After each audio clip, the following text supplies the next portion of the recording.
Olá pessoal, mais uma vez gravando vídeo aqui no canal e hoje eu venho apresentar mais uma obra que é lançamento pela Vide Editorial, que é as principais correntes do marxismo, os fundadores do Leszek Kolakowski. Bom, na descrição do vídeo eu vou deixar o link para quem quiser adquirir, na verdade são 3 volumes, né? E vou deixar também um cupom de desconto para ser usado no site da Vide, tá? Bom, então são 3 volumes, eu vou falar hoje especificamente desse volume que tem como subtítulo Os Fundadores. Tá? O Leszek Kolakowski era um escritor, filósofo polonês que viveu entre 1927 e 2009. Bom, diferente geralmente das obras que se tem no mercado, quando se fala de marxismo, ele vai fazer uma análise, digamos, profunda e quase exaustiva das principais correntes e das principais ideias. Contudo, ele abrange de tal forma que ele vai partir de escritores que precederam Marx, tá? E aí eu vou falar um pouquinho disso aqui agora mesmo. E também ele vai falar do desenvolvimento dos escritos de Marx, Engels, né, dos materialistas, ao desenvolvimento, por exemplo, que deu Marx a partir de Hegel e dos vários outros que precederam, até chegar na prévia ali do leninismo. Tá? E eu pretendo também fazer depois um vídeo um pouco mais extenso sobre essa obra, lendo ou alguns outros trechos. Né? Bom, então, o Kolakowski vai dizer o seguinte no prefácio. O marxismo foi uma doutrina filosófica ou semifilosófica e uma ideologia política que foi usada pelo Estado comunista como a fonte principal de legitimidade e fé obrigatória. Essa ideologia é incontornável, não importando se as pessoas acreditavam nela. No último período do domínio comunista, mal chegou a existir como uma fé vital. A distância existente entre ela e a realidade era tão grande e as esperanças no futuro feliz do paraíso comunista estavam desaparecendo tão rapidamente que tanto a classe governante, isto é, o aparato partidário, quanto as pessoas governadas estavam conscientes do seu vazio. Mas ela permaneceu oficialmente obrigatória, precisamente pelo fato de que era o principal instrumento de legitimidade do sistema de poder. Se os governantes realmente queriam comunicar-se com aqueles que lhes estavam submetidos, eles não usavam a grotesca doutrina do marxismo-leninismo. Em vez disso, eles faziam apelos a sentimentos nacionalistas, ou no caso da União Soviética, à glória do Império. A ideologia acabou por ser desmantelada junto do Império. O seu colapso foi uma das razões pelas quais o sistema de poder comunista se extinguiu na Europa. As doutrinas filosóficas que desfrutaram por um longo tempo de uma popularidade considerável, e aquilo que se chamava economia filosófica marxista realmente não foi, no sentido atual da palavra, nada senão um sonho filosófico, nunca se extinguem inteiramente. Elas mudam de vocabulário, mas sobrevivem no subsolo da cultura, e embora a miúde sejam pouco visíveis, elas ainda são capazes de atrair as pessoas ou de as aterrorizar. O marxismo pertence à tradição intelectual e à história política dos séculos XIX e XX. Como tal, é obviamente interessante, na companhia das suas pretensões interminavelmente repetidas e frequentemente grotescas de constituir uma teoria científica. Contudo, essa filosofia acarretou algumas consequências práticas que viriam a fazer à humanidade uma infelicidade e um sofrimento indescritíveis. A propriedade privada e o mercado foram abolidos e substituídos pelo planejamento universal e abrangente. Um projeto completamente impossível. Perto do fim do século XIX, foi percebido sobretudo por anarquistas que, concebida dessa forma, a doutrina marxista era um projeto para a conversão da sociedade humana num campo de concentração gigantesco.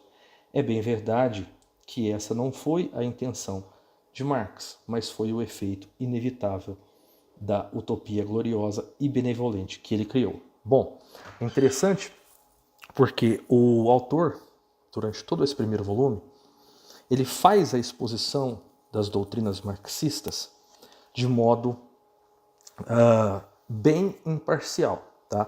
Ele cita textos inteiros e passagens inteiras por exemplo, de Marx e de Engels, e ele fala assim: eu vou aqui aplicar as interpretações mais benévolas. E aí ele faz a citação do trecho e a sua interpretação.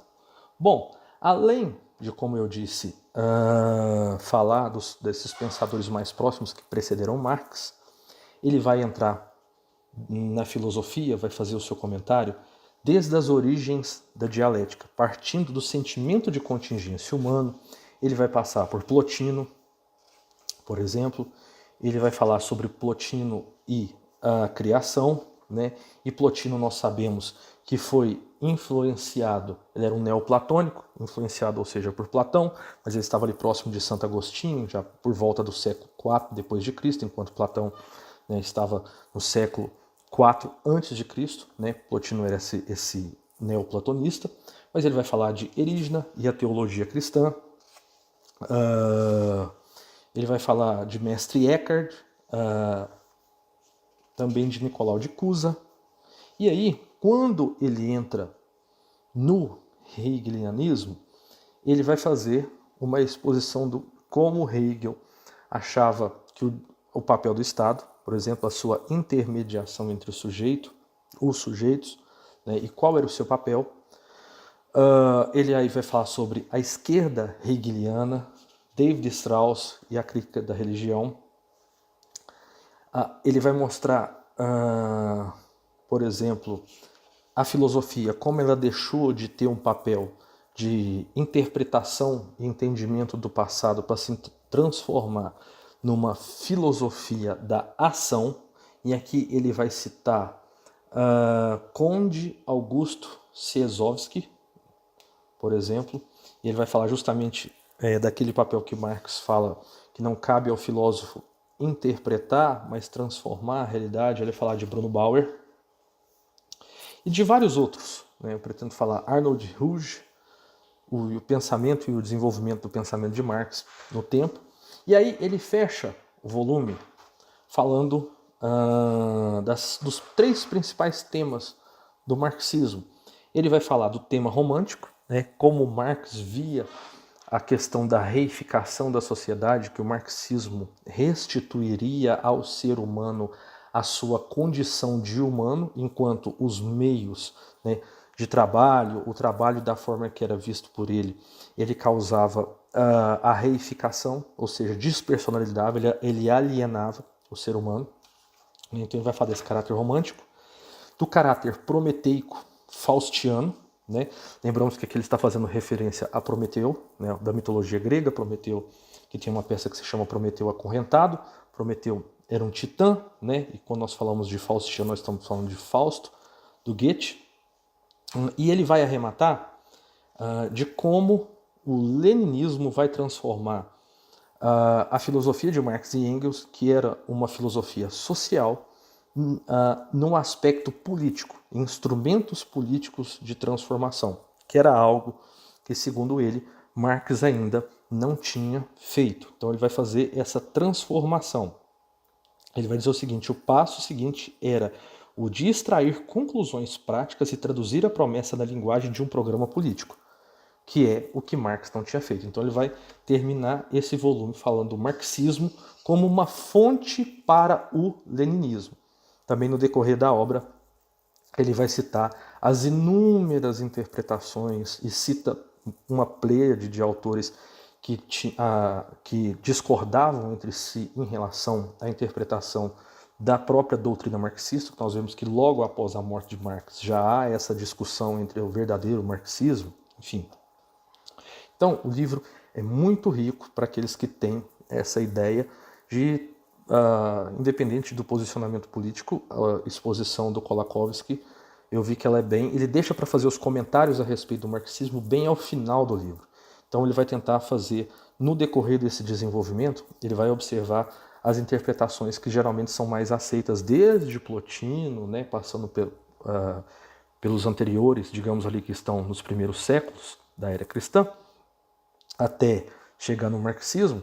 Ele vai fazer essas interpretações, como ele mesmo diz, tentando partir do aspecto mais benévolo, as interpretações mais menos pejorativas o possível. Tá? E ele vai arrematar com essa parte. Então aqui está o primeiro volume, Principais Correntes do Marxismo, do Kolakowski. Um abraço e até a próxima.